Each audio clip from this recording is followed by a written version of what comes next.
आपकी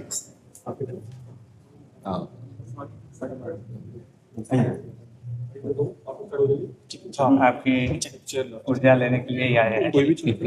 आपके दर्शन आप ऊर्जा देने के लिए आए हैं।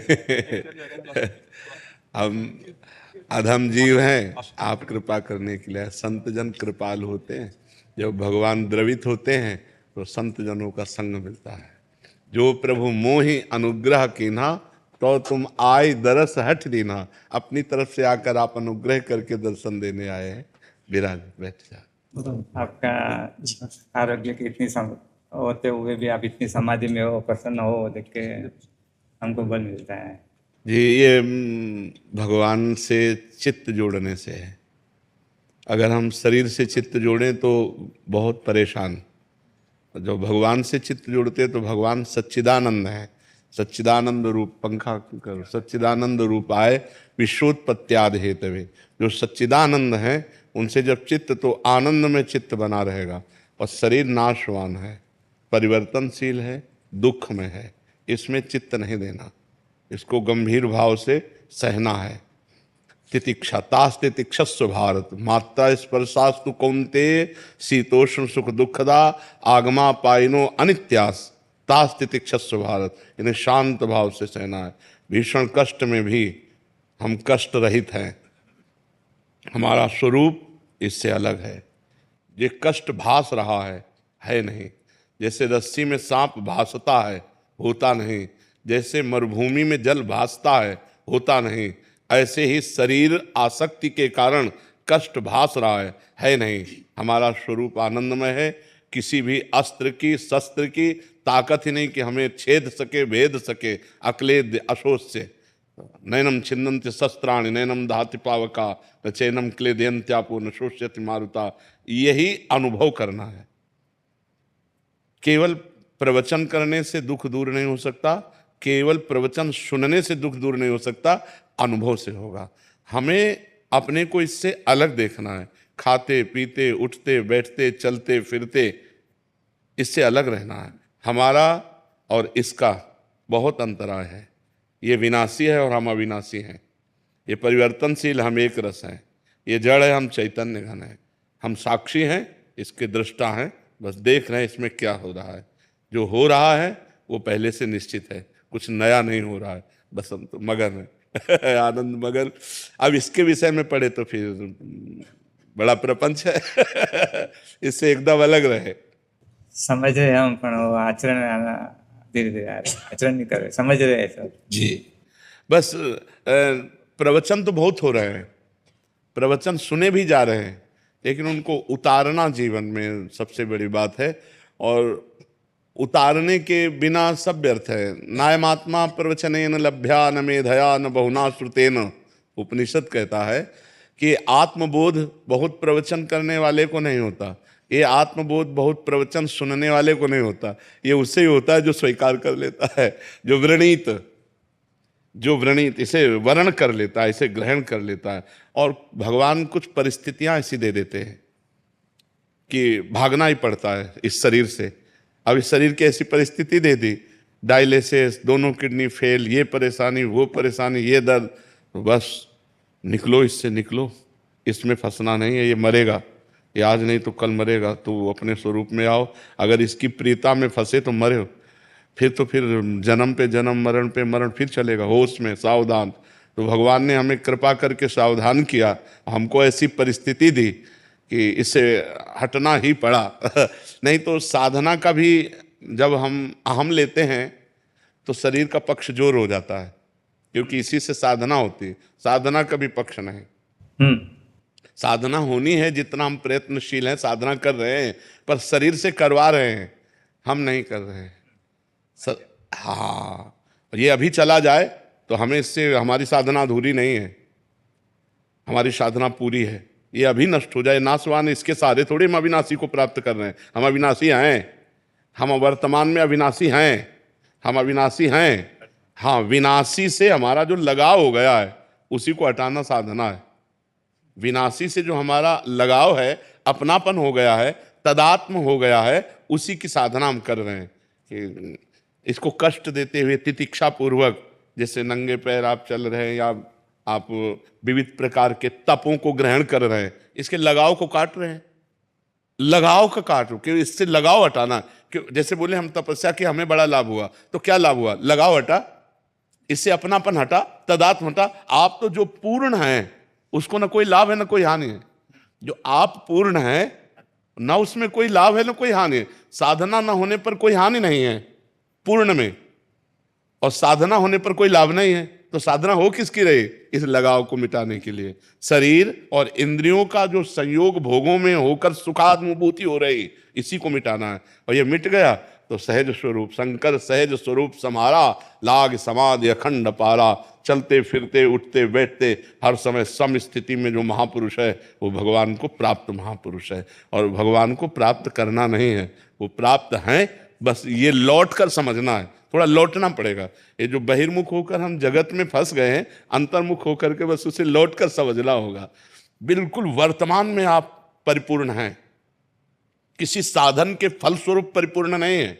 वर्तमान में आप परिपूर्ण बस अनुभव करो, इस बात को अनुभव करो, तत्त्वम् असि, तुम वही हो, तुम वही हो जिसकी खोज कर रहे हो।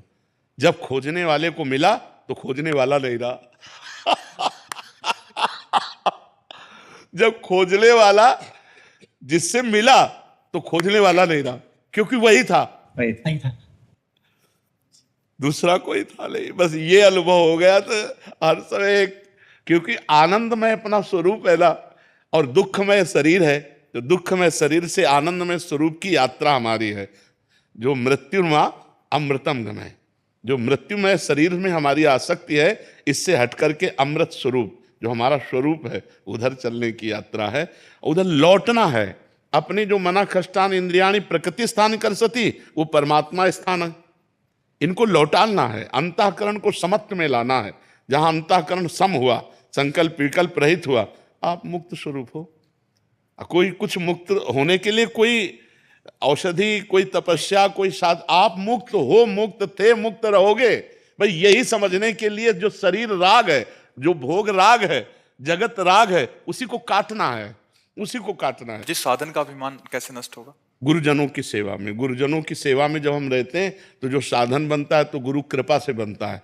जब गुरु कृपा से बनता है तो हम उसमें है ही नहीं, हम उसमें है नहीं। और जब हम उसमें नहीं हैं तो हमको फिर ज्ञान प्राप्त होना शुरू होता है। अज्ञान तिमिरांधस्य ज्ञानांजन शलाकया चक्षुरुन्मीलितम तस्मै श्री गुरुवे नमः।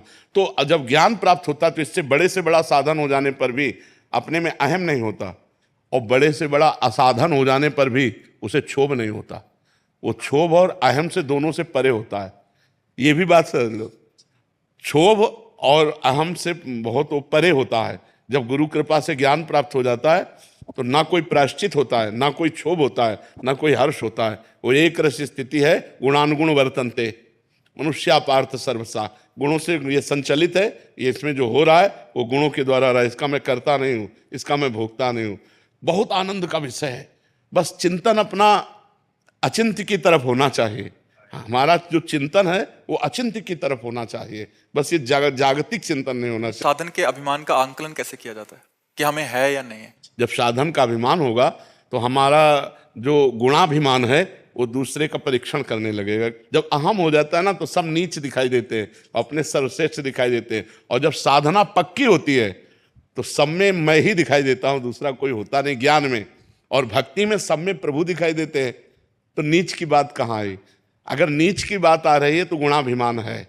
और जब अपना मैं स्वरूप, आत्मस्वरूप सब दिखाई दे या सब भगवत स्वरूप दिखाई दे तो अभिमान कैसे आ सकता है? भक्ति में मैं सेवक, सचराचर रूप स्वामी भगवंत, मैं सेवक हूँ, चराचर रूप में भगवान है। और ज्ञान में जो मेरी आत्मा है वही सब रूपों में विराजमान है, दूसरा कोई है ही नहीं। जब दूसरा कोई है नहीं तो अभिमान किससे करें? अभिमान द्वैत से होता है, और जब द्वैत ही नहीं है तो अभिमान कैसा? तो इसलिए बहुत आनंद का मार्ग है। बहुत अच्छा लगा, बहुत अच्छा लगा। जी प्रार्थना करते हैं आपके लिए कि आपका शास्त्र हर दिन में करेंगे, करते ही है। बहुत बार आपका वीडियो भी हम सुनते हैं, ज्ञान सुनते हैं, तो भी ऐसे होता है कि इतने अच्छे संत है तो हम भी भगवान से प्रार्थना करते। होने वाला तो आपने बताया कर्म तो करेंगे ही, तो भी हम प्रार्थना करेंगे आपका स्वास्थ्य शरीर। आप संतों की प्रार्थना से ही चल रहा है, नहीं कब का मिट गया होता। हमारा चले तो हम लोग हमारी किडनी आपको दे दे। दोनों कितनी देर ऐसे हम भावना बात है जी, हमारे समग्र जिन शासन में अंदर एक बहुत बड़ी तप योगी गुरुदेव है, उनका नाम हंस रत्न सुरेश्वर जी महाराज साहब है, और नामस्मरण में 18 घंटा तक और नाम स्मरण में अपने उपवास के साथ, जैन का उपवास तो खाना नहीं होता है, उबला हुआ खाली दिन को पानी पीना है, और बहुत बड़ी तपस्या उन्होंने की है, बहुत बड़ा विश्व में भी उनका तपस्या में और नाम स्मरण में योग में खास बहुत टाइम से आपसे फॉलो कर मैं बताया वो हम जीवन में भी हम बाहर गए, हम अंदर आएंगे, आपने जैसे बोला तपस्या बरोबर है, वो तो निमित्त है, अंदर से उतरना अपना, आपने जो बताया उसके अंदर हम थोड़ा आत्मा वर्ग में भी बहुत आगे चेंज करेंगे थोड़ा बहुत, और भी बात बहुत है, अभी अंदर आने का प्रयत्न करें, अवेयरनेस लाएंगे आप। बहुत बहुत आपका उपकार, इतना समय एक वस्त्र खाली आप मुझे आशीर्वाद दीजिए कि आपके जैसे हम हो, बस यही बड़ा वस्त्र है। सब साधकों को सब आपकी कृपा दृष्टि मिली ना, वो हमारे लिए बहुत हाँ है। जी, इससे बड़ी चीज कोई आपका नहीं। प्यार- आपने अभी बताया कि कृपा वही बड़ी बात है, गुरु की कृपा। ये जो आपका प्यार मिला ना, हमारा हृदय एकदम आप प्यार मूर्ति हैं। का चरण स्पर्श मिल सकते हैं हमको? अरे महाराज जी, इतने उपासों में भी पद यात्रा ही करते हैं पूरे भारत भर में। खाली हो जाए। नहीं, इस समय हमारे जैन मुनियों ने जो हमारी संतों की परंपरा रही है, पूर्व संतों की परंपरा रही है, बहुत सांगोपांग निर्वाह कर रहे हैं। चाहे जितने देखो, पीटे भी गए, हाँ मार भी खाए, भूख प्यास भी, गर्मी सर्दी, ऐसी गर्मी में सब पूरे कष्ट सह करके अपने धर्म का पालन कर रहे हैं। हम बार बार प्रणाम करते हैं, इन मुनियों को बार बार प्रणाम करते हैं। एक्सीडेंट भी बहुत होते हैं, हाँ, बहुत हाईवे पे बहुत होता है, हर साल 10-15-25 मार्च से एक्सीडेंट में चले जाते हैं, बिल्कुल, उससे भी ज्यादा जाते हैं। बिल्कुल बिल्कुल 25 गाड़ी लोग, हम पैदल चलते हैं ना तो गाड़ी ओवरटेक करके उड़ा देती है, साइड में चलते हैं तो भी उड़ा देती है। माने उनका उड़ाने का भाव नहीं है, पर हाँ, कंट्रोल बिगड़ गया, कंट्रोल नहीं रहता, माने उनको जल्दी जाना है हर आदमी को। जी जी। तो इससे हर साल बड़े गच्छातिपति से लगा के 25-30 साहब साधु साधु दोनों पर बहुत खराब इससे उनका मौत होता है। एक्सीडेंट में एकदम चले गए तो आंदा नहीं, पर जो चले नहीं गए बीच में रहे ना, तो फिर उसको दर्द सहन करना बहुत कठिन। तो भी हमारे विहार हमने रोके नहीं, चालू है, संभाल के चलते हैं। पैदल में वो पैर के साइड में चलते हैं। लोग दारू पी के गाड़ी वाले कांच की बाटल फेंक देते हैं तो लगते हैं विहार में। तो, हाँ, तो इसलिए हम थोड़ा रोड पे चलते, मलाई वाला रोड रहता है ना, वहाँ चलते, वहाँ रहता है तो गाड़ी का ये रहता है। तो हमारे वडीलों ने बोला कि पैर में कपड़े के पहन के अपन चलना, अपन साइड में चलो, वो आलोचना दे देंगे। ये आत्मा विराधना बड़ी विराधना, बिल्कुल बहुत उपकार आपका। आपका पूरा मुनि मंडल भी जबरदस्त है। हाँ।